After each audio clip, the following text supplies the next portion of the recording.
Hi friends, welcome to my channel Bujji recipes. అందరూ ఎలా ఉన్నారు? బాగున్నారా? మీరు రెగ్యులర్గా చేసుకునే చికెన్ కర్రీలా కాకుండా నేను చెప్పిన విధంగా మీరు చికెన్ కర్రీ చేసుకున్నట్లయితే మీరు అన్నంలో కలుపుకొని తింటున్నప్పుడు అయితే అచ్చం బిర్యానీ తిన్నంత ఫీలింగ్ వస్తుందన్నమాట. అంత టేస్టీగా ఉంటుందన్నమాట ఈ చికెన్ కర్రీ అనేది.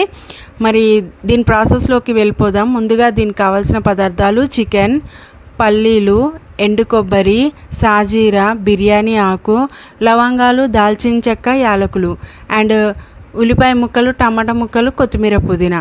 ముందుగా స్టవ్ మీద ఒక గిన్నె పెట్టుకొని అందులో పల్లీలు వేసి వేయించుకోవాలి. ఈ విధంగా వేగిన తర్వాత ఒక ప్లేట్లో తీసుకొని పెట్టుకోవాలి. తర్వాత ఎండు కొబ్బరి ముక్కలు వేసి అది కూడా కాస్త లైట్ బ్రౌన్ కలర్ వచ్చిన తర్వాత ఒక ప్లేట్లో తీసుకొని చల్లారబెట్టుకోవాలన్నమాట. ఇప్పుడు స్టవ్ మీద ఒక గిన్నె పెట్టుకొని అందులో కొద్దిగా ఆయిల్ వేసుకొని అది కాస్త వేడెక్కాక అందులో ఉల్లిపాయ ముక్కలు వేసి వేయించుకోవాలన్నమాట. మీలో చాలామంది నా ఛానల్ని సబ్స్క్రైబ్ చేసుకున్నారు, నా వీడియోస్ని చూస్తున్నారు, లైక్ చేస్తున్నారు. అందుకు మీ అందరికీ థ్యాంక్ యూ సో మచ్ అన్నమాట. మీ పేర్లు నాకు తెలియదు, కానీ మీ అందరికీ ప్రతి ఒక్కరికి థ్యాంక్ యూ సో మచ్. మా ఇంటి పక్క ఆవిడ అన్నది, నేను మీ వీడియోస్ చూస్తానక్క, చాలా బాగా చేస్తున్నారు, లైక్ కూడా చేస్తాను మీ ప్రతి వీడియోకి అని చెప్పింది. అవునా, నాకు తెలియదండి, థ్యాంక్ యూ సో మచ్ అని చెప్పాను. అంటే నేను లైక్ చేస్తున్నట్టు నీకు తెలియదా అక్క అంటే, తెలియదండి అని చెప్పాను. ఎందుకంటే ఎవరన్నా కింద కమెంట్ చేస్తేనే పలానా వాళ్ళు నా వీడియో చూస్తున్నారు, లైక్ చేస్తున్నారని నాకు తెలుస్తుంది, కానీ లేకపోతే తెలియదు అనమాట. సో అందుకే కింద కమెంట్ చేయండి. మీరు కమెంట్ చేస్తే పలానా వాళ్ళు చూస్తున్నారు, లైక్ చేస్తున్నారని నాకు అర్థమవుతుంది. దానికి నేను మీకు రిప్లై ఇస్తానన్నమాట. సో టమాటా ముక్కలు, ఉల్లిపాయ ముక్కలు ఇలా 50% వేగిన తర్వాత స్టవ్ ఆఫ్ చేసుకొని చల్లారబెట్టుకోవాలండి. ముందుగా మనం చల్లారబెట్టుకున్న ఎండు కొబ్బరి, పల్లీలు అనేది మిక్సీ పట్టుకోవాలి. ఈ విధంగా మిక్సీ పట్టుకున్నాక ఇప్పుడు చల్లారిన ఉల్లిపాయ మిశ్రమాన్ని అందులో వేసుకొని అది కూడా పేస్ట్ చేసుకోవాలి.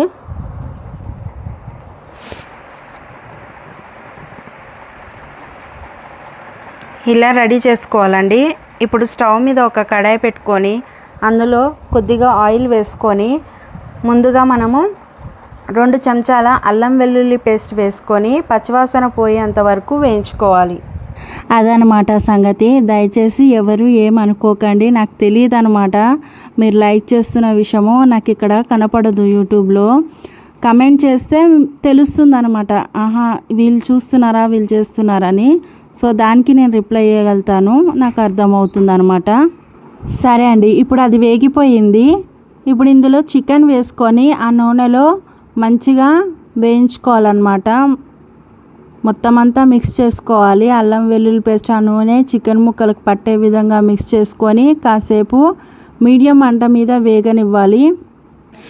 ఇప్పుడు ఇందులో కొద్దిగా పసుపు వేసుకోవాలి. ఇప్పుడు ఇందులో తగినంత కారం వేసుకోవాలి. ఇప్పుడు ఇందులో రుచికి సరిపడా ఉప్పు వేసుకోవాలి. ఉప్పు, కారాలు అనేటివి మీ టేస్ట్కి తగ్గట్టుగా వేసుకోండి. అండ్ నేను ఇక్కడ కొద్దిగా ధనియాల పొడి వేస్తున్నాను. ధనియాల పొడి అనేది చెంచాన్నర వేసాను.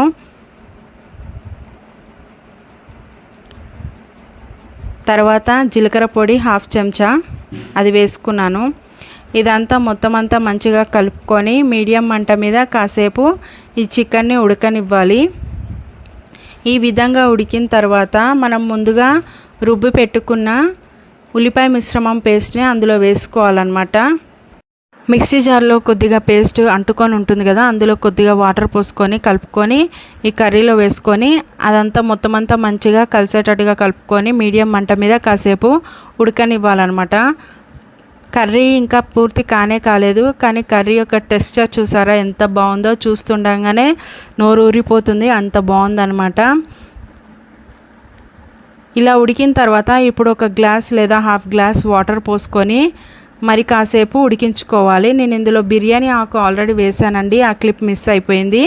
తర్వాత కొత్తిమీర, పుదీనా వేసుకొని కలుపుకుంటూ మంటని high to medium to high పెట్టుకుంటూ మూత పెట్టుకొని మధ్య మధ్యలో కలుపుకుంటూ ఉడికించుకోవాలి. గ్రేవీ దగ్గర పడేంత వరకు ఉడికించుకోవాలి.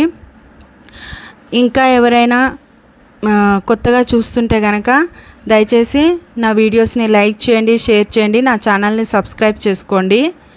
ఈ విధంగా ఉడకాలన్నమాట. నూనె పైకి తేలుతుంది. ఉడికిపోయిందండి. వేడివేడిగా డిష్ అవుట్ చేసుకొని సర్వ్ చేసుకోవడమే.